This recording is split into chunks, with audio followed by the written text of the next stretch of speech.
वर्ष 2024 खत्म होने में अभी कुछ ही समय बचा है, लेकिन देश भर में बधाइयों का जो संदेश है नव वर्ष को लेकर वो शुरू हो चुका है। आज एक अनोखी बधाई की जिक्र करने जा रहे हैं। भारतीय जनता पार्टी कार्यालय के बाहर होर्डिंग लगाई गई है।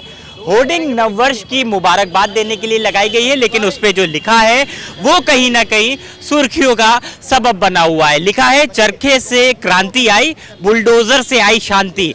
भारतीय जनता पार्टी के अल्पसंख्यक मोर्चा के सदस्य हैं शमसी आज़ाद साहब, उनके द्वारा लगाया गया। शमसी भाई हमसे बात करने के लिए भी मौजूद है। शमसी भाई, कहाँ से ख्याल आया? सब तो बधाई अपने अंदाज में दे रहे थे। देखिए, ये ख्याल नहीं है, क्योंकि हम लोग भारतीय जनता पार्टी से जुटे हुए हैं, देश के कर्मठ नागरिक हैं और भारतीय जनता पार्टी के कार्यकर्ता के रूप में काम कर रहे हैं। भारतीय जनता पार्टी का जो मुखिया यहाँ पर उत्तर प्रदेश में योगी आदित्यनाथ, उसने अपराध को कुचलने के लिए, अपराधियों को खत्म करने के लिए, जो संगठित अपराध था उसको समाप्त करने के लिए बुलडोजर की लगातार कार्रवाई की, और जिससे आपने देखा कि अपराधी कहीं ना कहीं उत्तर प्रदेश से या तो भाग चुके हैं या तो उन्होंने सरेंडर कर दिया या उनका कहीं ना कहीं एनकाउंटर हुआ जेल में। तो इस तरीके से लगातार ये कार्रवाई जो उनके ऊपर हो रही थी, उससे ये हुआ कि अपराध का पूरा ग्राफ उत्तर प्रदेश से समाप्त हो चुका। और हम यही चाहते हैं कि नव वर्ष में एक जनता को एक मैसेज दें कि जिस तरीके से आपने देखा था कि अंग्रेजों के खिलाफ चरखे से क्रांति आई थी, अंग्रेजों के खिलाफ गांधी जी ने मुहिम छेड़ा था चरखे के माध्यम से, तो उसी तरीके से अपराधियों के खिलाफ योगी जी ने मुहिम छेड़ा है चरखे के माध्यम से। हम यही संदेश देना चाहते हैं कि नव वर्ष के उपलक्ष्य में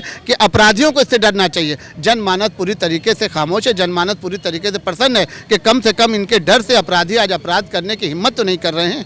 गांधी जी और मुख्यमंत्री योगी आदित्यनाथ में कितनी समानता देख रहे हैं? गांधी जी राष्ट्रपिता हैं और योगी जी हमारे प्रदेश के मुख्यमंत्री हैं। समानता की यहाँ कोई बात ही नहीं भाई, वो राष्ट्रपिता थे, उन्होंने देश को आज़ाद कराया था, देश की आज़ादी में उनका योगदान था। लेकिन योगी जी ने अपराधियों से उत्तर प्रदेश को कहीं ना कहीं आज़ाद कराया, तो थोड़ी बहुत समानता देखने में ज़रूर है कि उन्होंने अंग्रेज़ों से, अंग्रेज़ भी कहीं ना कहीं माफिया थे, गुंडा राज थे, और ये उत्तर प्रदेश में भी जो माफिया राज थे इनको भी खत्म करने के लिए योगी जी ने बुलडोजर की कार्रवाई की और आज उसमें वो कामयाब है। अपराधियों का पूरी तरीके से उत्तर प्रदेश में सफाया हो चुका है। शुक्रिया बात करने के लिए। अब अपने कैमरा पर्सन से कहेंगे एक बार इस होर्डिंग को दिखाएं। भारतीय जनता पार्टी का कार्यालय है, सीधे हाथ पर अगर आप देखेंगे मेरे दाहिनी तरफ तो भारतीय जनता पार्टी उत्तर प्रदेश का जो कार्यालय है वो मौजूद है, और उसके बाउंड्री पर यहाँ पर जो होर्डिंग लगाई गई है वो साफ तौर पर नजर आ रही है। लिखा है, चरखे से क्रांति आई, बुलडोजर से आई शांति, बदलता यूपी बढ़ता भारत। और बुलडोजर के साथ मुख्यमंत्री योगी आदित्यनाथ की एक प्रतीकात्मक तस्वीर नजर आएगी।